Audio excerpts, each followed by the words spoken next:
It has been said that if there is ever to be such a thing as a true universal language, it will most likely be expressed in the realms of mathematics, geometry, energy patterns, and frequency. Could it be that this language, or at least the foundation of it, already exists here on Earth? Is it possible that over the course of thousands of years, we have been somehow guided in the process of creating this new form of communication? And if so, what type of information will be conveyed through it that could not be expressed any other way? In the search for answers, we must be prepared to trek through both time and space, to open our eyes and minds wide enough to notice compelling coincidences, and to stand back far enough to see if the building blocks of some kind of mathematical, spatial, frequency-based language emerge. But before we begin our journey, we will pause here in the present day to notice some of the ways that we measure and tabulate the world around us. This is an important step, for how we count and measure things can be as revealing as why we count them. First, we will take a look at the way we measure time. For all practical purposes, the smallest unit is 1 second, and we all know it takes 60 seconds to make a minute, and then 60 of these minutes to make an hour. This hour, of course, is the unit by which we divide our days, and these days become months, years, decades, centuries, and so on. Speaking of 60, let's take a moment to notice that all geometry, whether it is 2 or 3 dimensional, is also derived from base 60 mathematics that provide the foundation for a 360-degree circle, which in turn provides us with all the angles and formulas for creating virtually every shape known to humankind. Now let's look at how many cultures from all over the world have chosen to count and group things. Right away, we see that we have been attracted to the number 12. 12 eggs in a dozen, 12 months in a year, 12 inches in a foot, 12 signs of the zodiac. Strangely, whether it's tallying disciples or mythical gods, the number 12 appears often in the telling of our greatest stories about ourselves. And what about distance? Your local town might be measured in meters or other units, but when we talk about measuring our planet, the standards we all use revert back to base 60 units of miles, minutes, or geometrical degrees. Are you noticing the pattern here? We seem to be encountering a lot of 12s and 60s. Are they related? And if so, how? To answer that piece of the puzzle, we must travel roughly 5,000 years back in time to visit the ancient Sumerian culture of Mesopotamia, for here is where our 1260-based math comes from. This counting system, which was invented by the same people who produced the world's first written language, involved counting the knuckles of the 4 long fingers on one hand and then multiplying them by all 5 digits on the other hand. If you do this, you will get a maximum number of 12 knuckles times 5 fingers, which of course totals 60. How these cosmic jumps in language and mathematics occurred so suddenly is open to debate.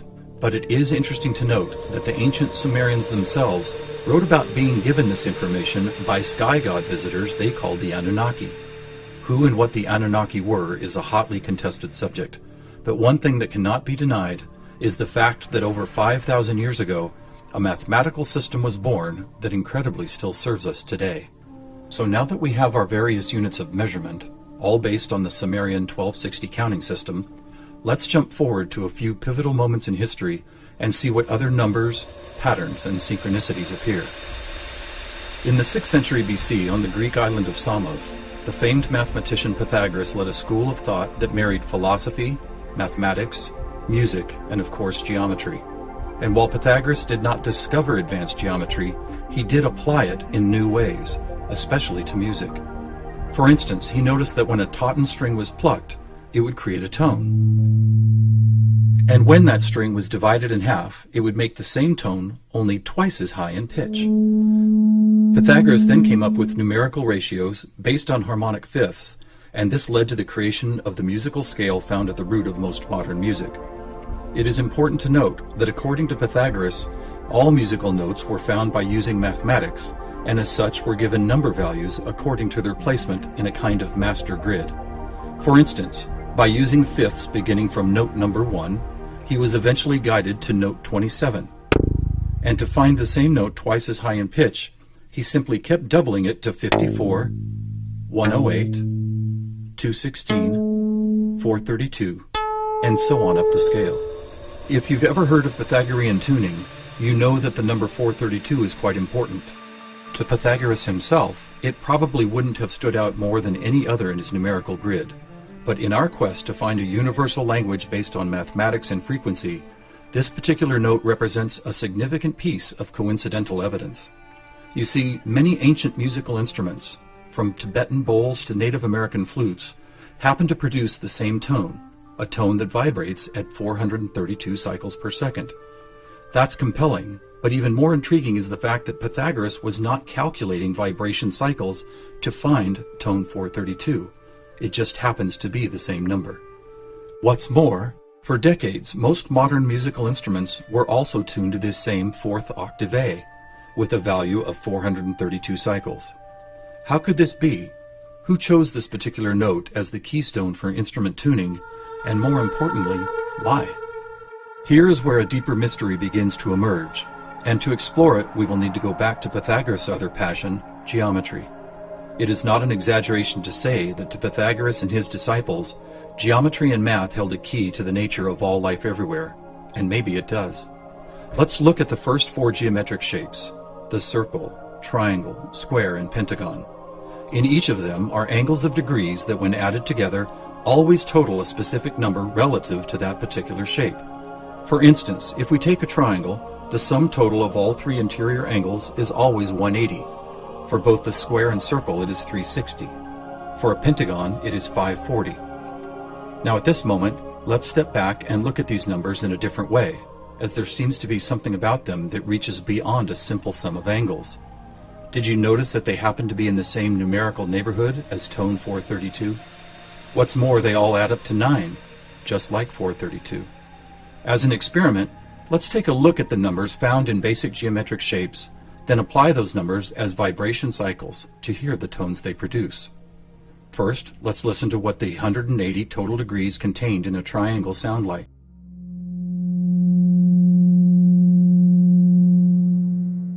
And here's a squares and circles 360 in cycles per second. A perfect octave up from the triangle. What about the pentagon at 540? That sounds like a harmonic fifth of the other two. That's interesting. What are these tones? They are F sharp and its perfect harmonic fifth of C sharp. Let's keep going. What does a hexagon 720 sound like? Another F sharp. Here's a seven-sided septagon, which totals 900. This is an A sharp, which happens to be the note required to complete an F sharp major chord in perfect three-part harmony.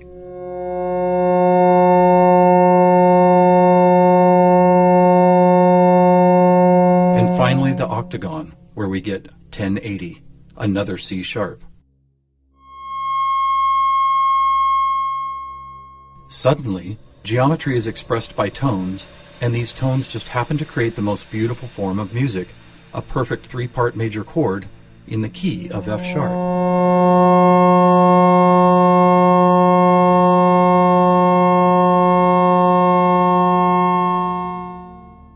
Is this something we've been missing for years? Is it important?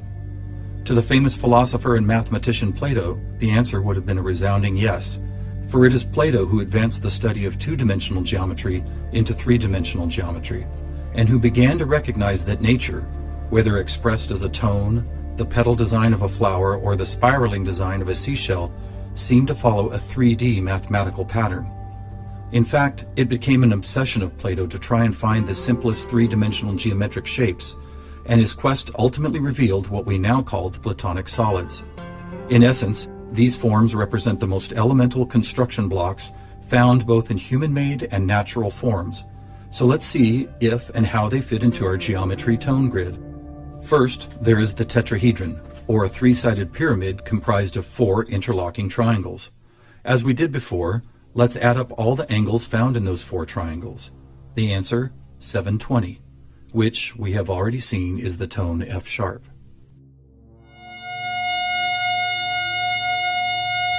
Next we have the cube, whose six 360-degree squares totals 2160.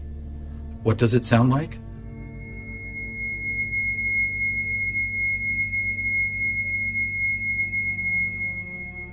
2160 is a high C sharp, and as you will see later, a very interesting number for other reasons as well. Next up is the octahedron. Constructed of 8 triangles, this shape totals 1440, which is another perfect F sharp higher up the scale.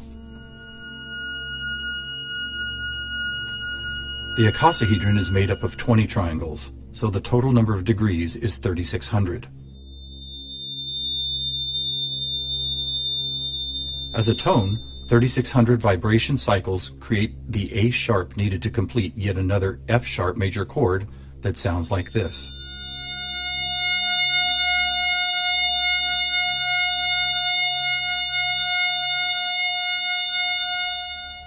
At this point, we have seen how 2- and 3-dimensional geometry can be expressed by the notes found in an F sharp major chord. Could this also be true with what is known as sacred geometry?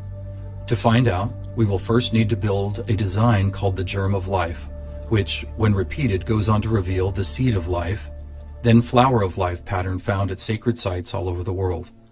First, we start with a circle at 360 degrees, which is the familiar F sharp. We then add our second circle, bringing the total to 720, another F sharp. 3 circles totals 1080, which provides the harmonic fifth of C sharp. 4 circles is 1440, another F sharp. 5 circles totals 1800, or the A sharp needed to once again provide the harmonic third of an F sharp major chord. And finally the 6th circle, which brings the total to 2160, another C sharp. Amazing! It's as if we can now both see and hear the flower of life pattern that has intrigued humankind for thousands of years. So now we have 2-dimensional geometry, 3-dimensional geometry, and even sacred geometry being represented by different variations of an F sharp major chord. How is this not common knowledge? How have we missed this connection? There are actually 3 explanations. 1, for reasons ranging from the mundane to the conspiratorial, musical instruments are no longer tuned to an A vibrating at 432 cycles per second, but rather 440. 2, modern tuning calls for equal temperament, which no longer adheres to Pythagoras' whole number simplicity. And 3, the tuning method required to reveal geometric shapes is based on a mathematical grid rather than mathematical ratios. This grid, if it had a name, would probably be called something like factor 9, because the number 9 is found not only in the sum of every note on the grid, but also as the number required to move up or down the scale. For instance, if we started at note A at 216 cycles, all we would have to do is add or subtract the number 9 to reveal all the other tones in that octave.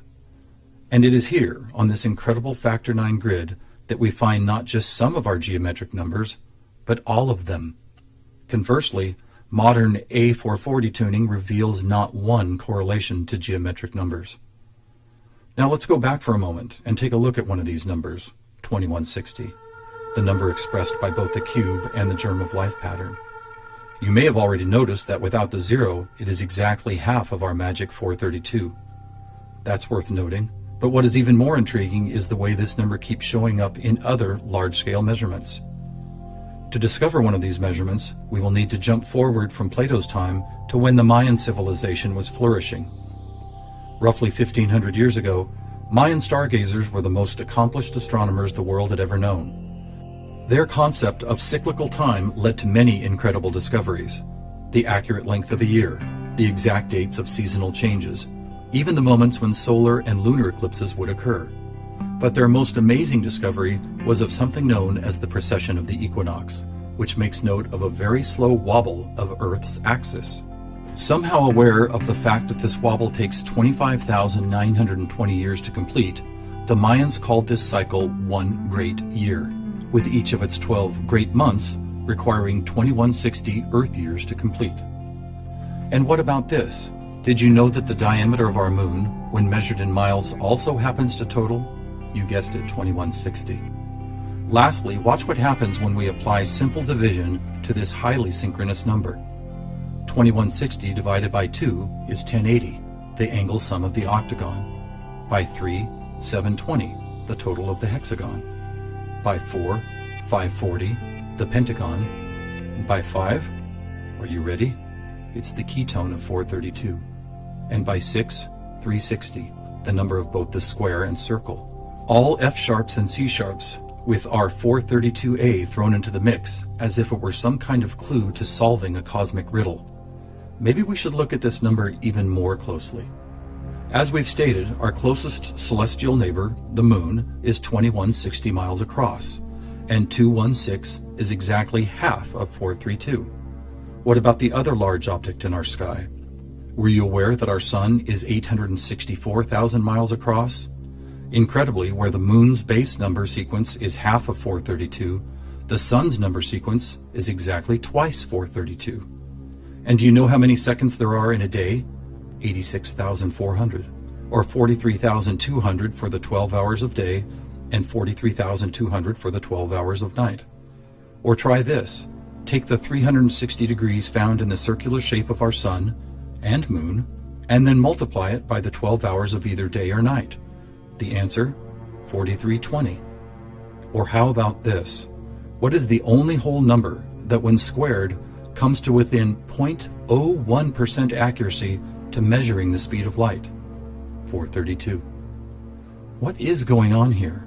We have all these different things: Earth cycles, time and celestial measurements, geometry, sonic frequency, yet they are all represented by the same numbers over and over again.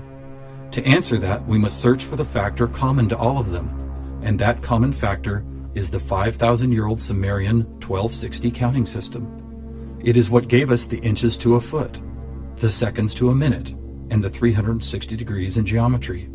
It's almost as if the sky god visitors, who the Sumerians called the Anunnaki, provided humanity with a counting system that would lead to the discovery of these synchronicities. Could it be that the number 432 really is some kind of cosmic key that unlocks a language of higher understanding? And if so, have these sky visitors ever been back to make sure we don't miss the importance of the 432 matrix? One possible answer can be found in the story of a man named George Van Tassel, a respected aeronautical engineer who believed he was contacted by extraterrestrial beings in the early 1950s. During this encounter, Van Tassel said he was provided with a mathematical formula that could be used for everything from time travel to sound frequency healing, and which he used to build the world-famous Integratron near Joshua Tree, California. What is this formula? It is F equals 1 over T, or frequency equals one particular something divided by the number of time. Well, what if that one something was the biggest one on our planet, the one great year of 25,920 discovered by the Mayans? And what if the number for time was the most logical choice of 60? Suddenly, this mysterious equation is expressed as frequency equals 25,920 divided by 60. Are you ready for the answer? It's 432. Not only the frequency that instruments all of the world have been tuned to for thousands of years, but also the number that reveals the synchronistic nature of life on this planet. Noticing all these coincidences revealed by the 432 matrix and the Sumerian counting system, we must wonder if other ancient cultures were aware of them as well. Just scratching the surface, it would seem that they were. For example, let's take the Sumerian 12 and square it for a total of 144. Right off, we see that it is indeed a number and tone contained within our factor 9 grid.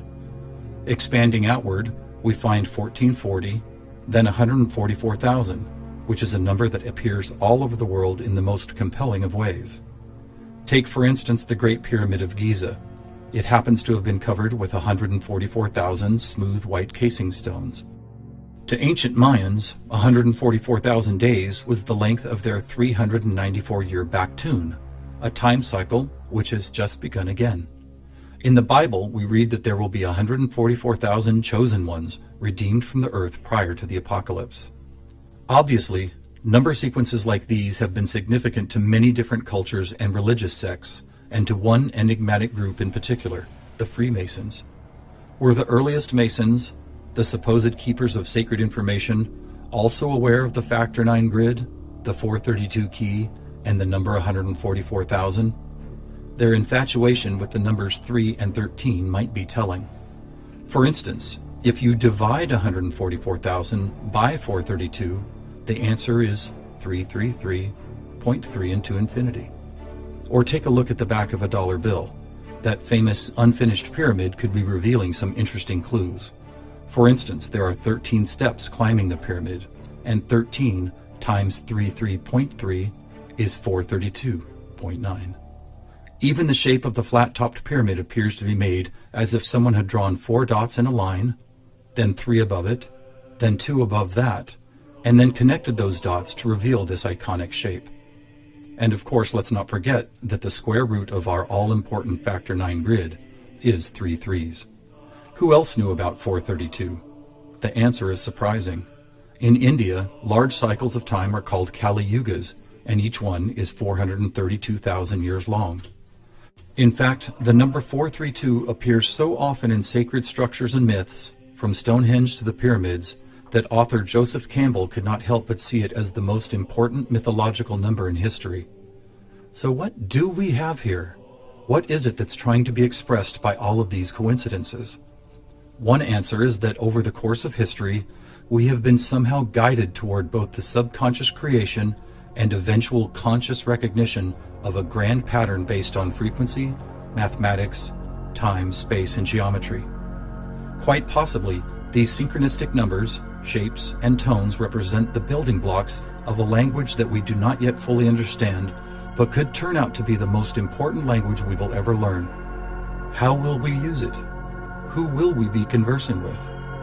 Time will tell. Thousands of years ago, from locations all over the globe, various prophets, shamans, and seers described an era when humanity would make some kind of cosmic leap into a next level of consciousness. Here, at the dawning of the age of Aquarius and the start of a new Mayan Baktun cycle, maybe it's happening.